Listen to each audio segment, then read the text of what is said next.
Hello, I am super stoked about today's video. This is episode 4 of the Heart and Soul of Couples Therapy, Conversations with Jim Thomas, ICEFT Emeritus Trainer. I am Ed Peterson, your host. This episode is called What Sue Johnson Would Want Us to Remember About Science and Couples Therapy. Today, Jim and I dive into this topic, and as always, we do this in loving remembrance of a wonderful human being, Dr. Sue Johnson, the founder of Emotionally Focused Therapy. Enjoy. Welcome to the Heart and Soul of Couples Therapy, conversations with EFT trainer emeritus Jim Thomas and EFT supervisor Ed Peterson. These conversations are grounded in strength-based emotional work and applied attachment theory. Jim and Ed offer this mix of interactional and experiential learning as a resource to encourage you on your relational therapy journey.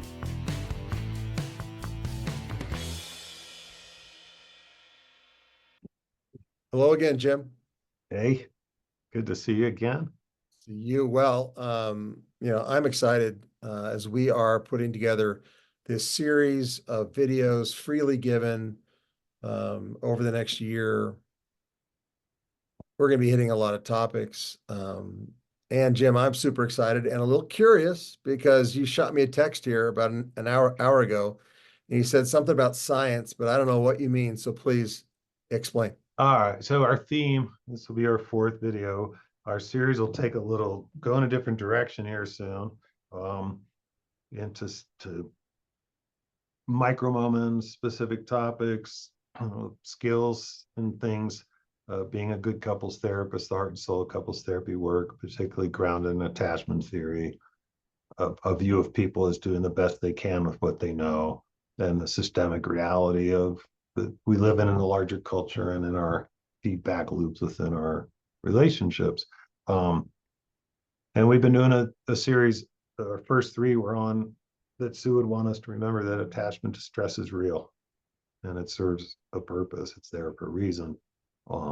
And we had to go towards it rather than try to talk people out of it or teach them about it or, these things. That secondly, in the name emotionally focused therapy lies the answer to most of our questions. What's the focus of therapy? It's emotions. What's the agent of change? It's emotional experiences between these people.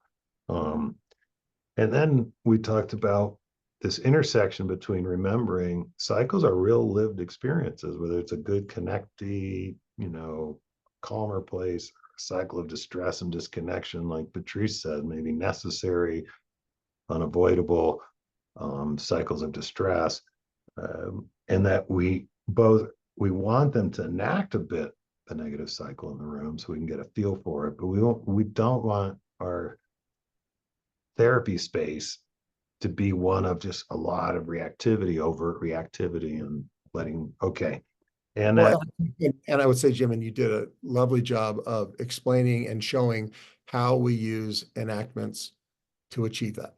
Yeah, no, we do them sooner than most people feel comfortable because if we're presuming safety or responsiveness versus if I'm doing a referral call for an intensive and the couple's on the phone with me, I may say something like, could you tell him or them that what you just told me? And I'm see what's going to happen. Yeah. So I think one thing Sue really hopes we remember and doesn't get lost is the science behind all this. Yeah. She's at root a scientist. She's like an emotional researcher. She'd want us to remember the outcome studies, the 19 outcome studies, that this really is an outcome based. She didn't develop a model based on some research, call it research based. It's outcome studies, that people get good results and much better results than non-therapy, that the results appear to be robust. And the follow-up studies, we've got robust, meaning that the results tend to last for couples. That there's process studies, particular like 3 studies done on tapes by Bradley and Furrow around blamer softenings, pursuer softening change events, and finding powerful things like that in the original study, when trainers were asked to send a blamer softening and Sue sent her like 8 tapes, none of the trainers at the time prompted the big reach. The tell me I'm not too much, or tell me you can love a person who's tell me. Then go back. We know this, more specific data, and now get another set of tapes, and the trainers are prompting that reach.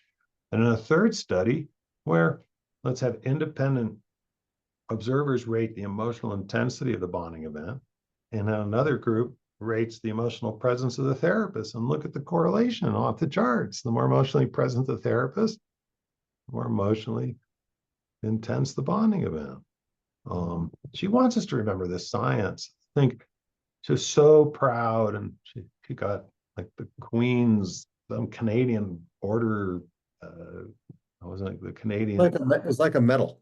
Yeah, and a big part of it was this the study that in Ottawa, where they get couples where somebody's had a cardiac incident, a heart attack, and they do a version of Hold Me Tight, and they're looking back year after year, and that less second heart attacks. Now a bunch, the detail of like, is it because they felt cared for that they ate better and exercised more? Is it because it relaxed their limbic system? But hey, the Catherine Ream and Sue's work, I know Catherine was so proud of strong couples, strong bonds during all that time when we got Iraq and Afghanistan and these tours of duty, and to have soldiers and airmen and Marines and Navies meeting on like the airport, the base in I forget the name, in Germany, and their partners come over and they do like a Hold Me Tight type weekend based with this theme of, and you get less trauma, symptoms. The hand holding study that Sue and John invested something like 100,000 of their own dollars in that study with Jim Cohen, because it's so important to her to get this studied, and that it worked. Insecure, 14 parts of the brain freaking out, my partner holding my hands, not helping me. Go through EFT, there's some 34 couples, they get to bonding events, and Jim Cohen calls her up and says, whoa, the fear response is so much less. That there's science here, the science of attachment theory, the plethora of data that we are attachment beings and social beings. See, and the thing, Jim, and don't you think that's ironic, because there was so much pushback on Sue at the beginning of her work by people sort of poo-pooing, why would you focus on emotion? But yet Sue became a scientist, was a scientist who could prove and show that by working with, by going toward, by being with emotion, and by being more emotionally available as the therapist, that the outcomes, the hard scientific evidence, the outcomes were better. More couples were bonded, more couples were healing. Yeah.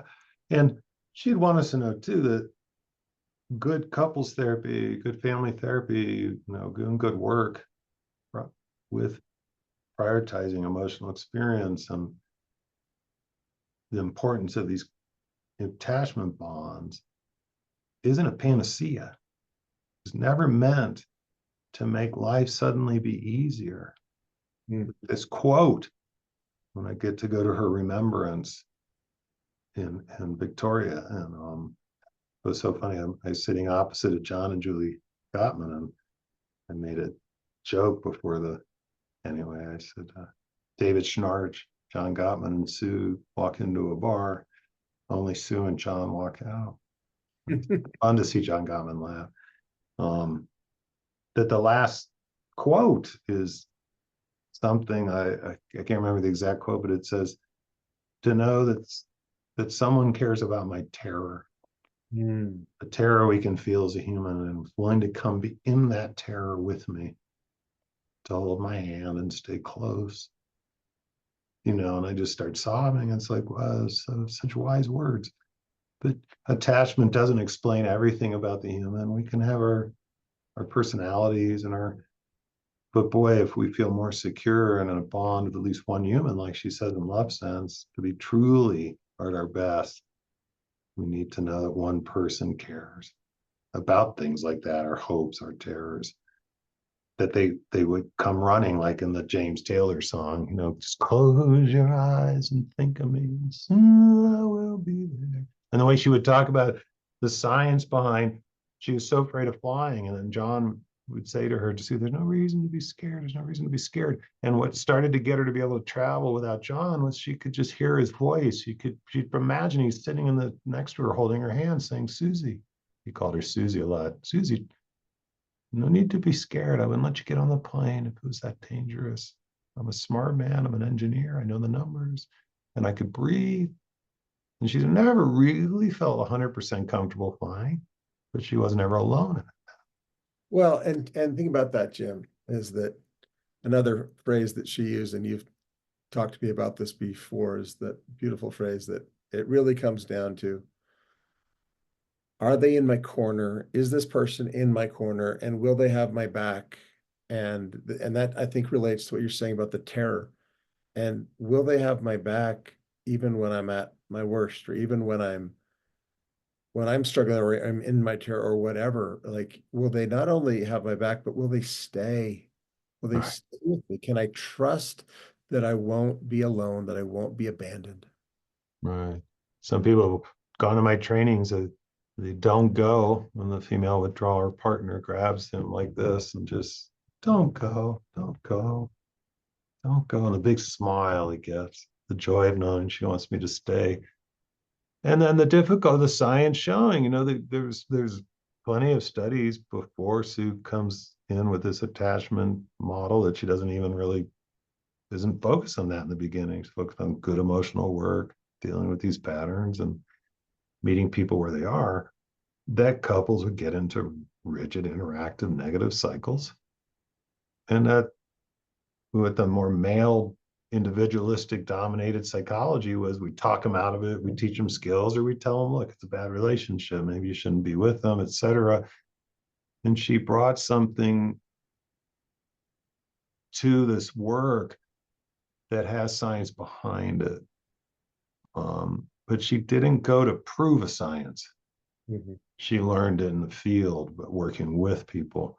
And I think she'd want us to remember, first and foremost, study the science and ask ourselves as clinicians, is what we're doing have some support with things like attachment theory and the new science of emotions, and how much we're learning about that? No, not all emotions are preceded by thoughts, for example. And the brain itself is an emotional brain. It's not this, the reptilian brain, the emotional brain, and the intellect.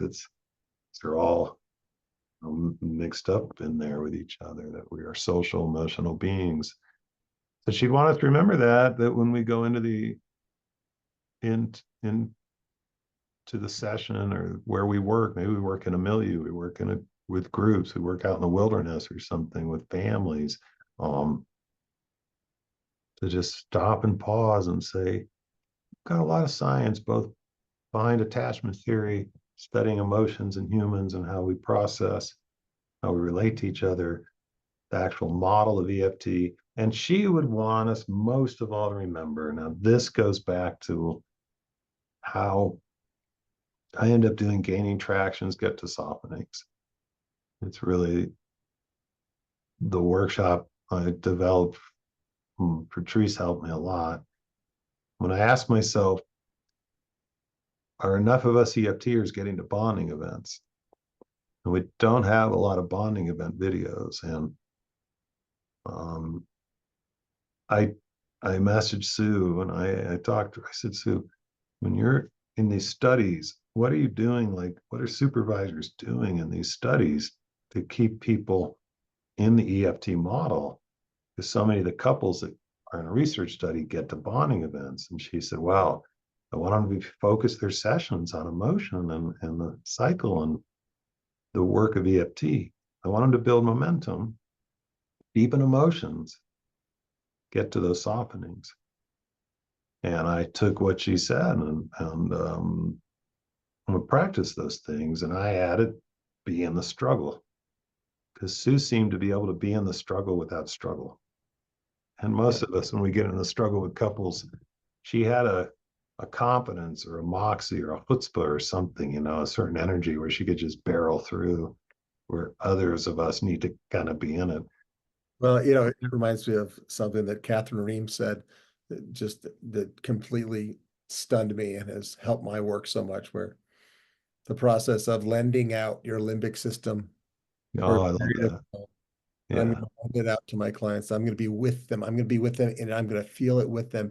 And then Yeah. I'm going to find a way to pull it back Yeah. so I don't have to take them home in my back pocket. But that if I'm not vulnerable enough as the therapist to be with them, let them know that I'm feeling with them, um, therapy really doesn't All it right. doesn't work as well.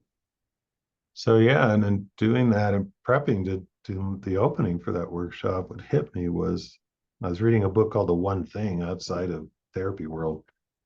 What's the one thing that matters most in your endeavor that would make it more meaningful and simpler? And what hit me was my belief that I'd learned in my life, my pre-grad school professional experiences at Denver Children's Home, Tennyson Center, Denver Family Institute, my private practice, to believe in the bonds.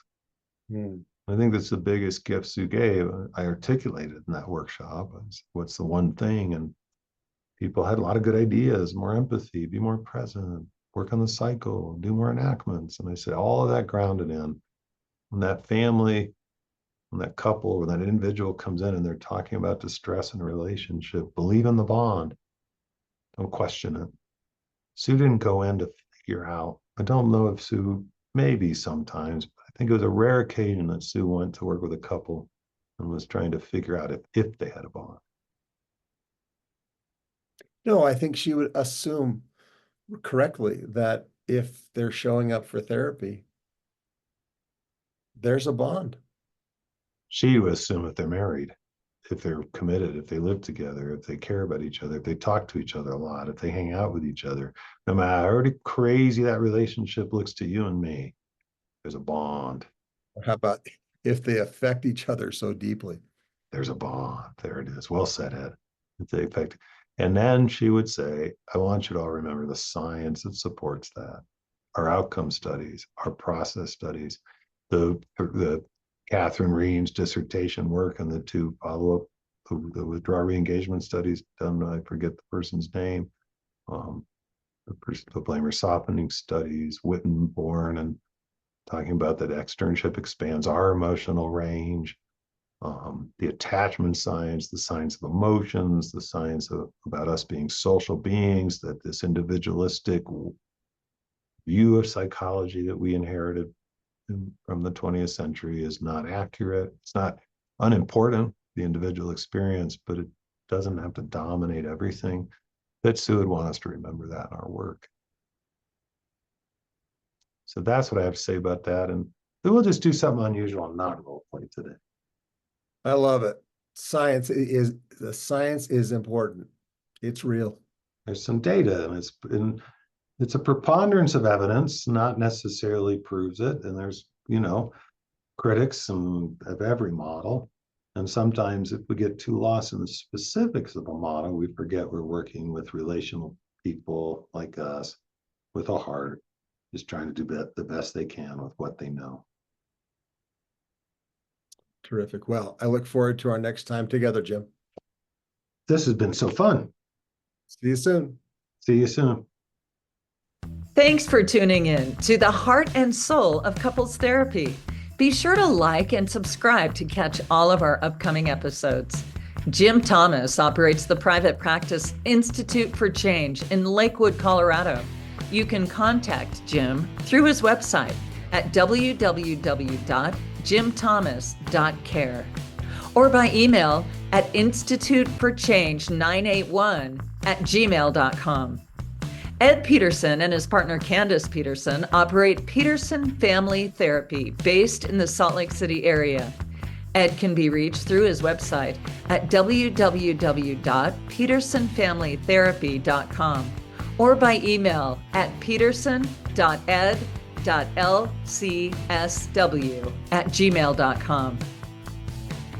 All content is copyrighted and is intended for the use of mental health professionals and graduate students. Any use of this material without the express written consent of its owners is prohibited.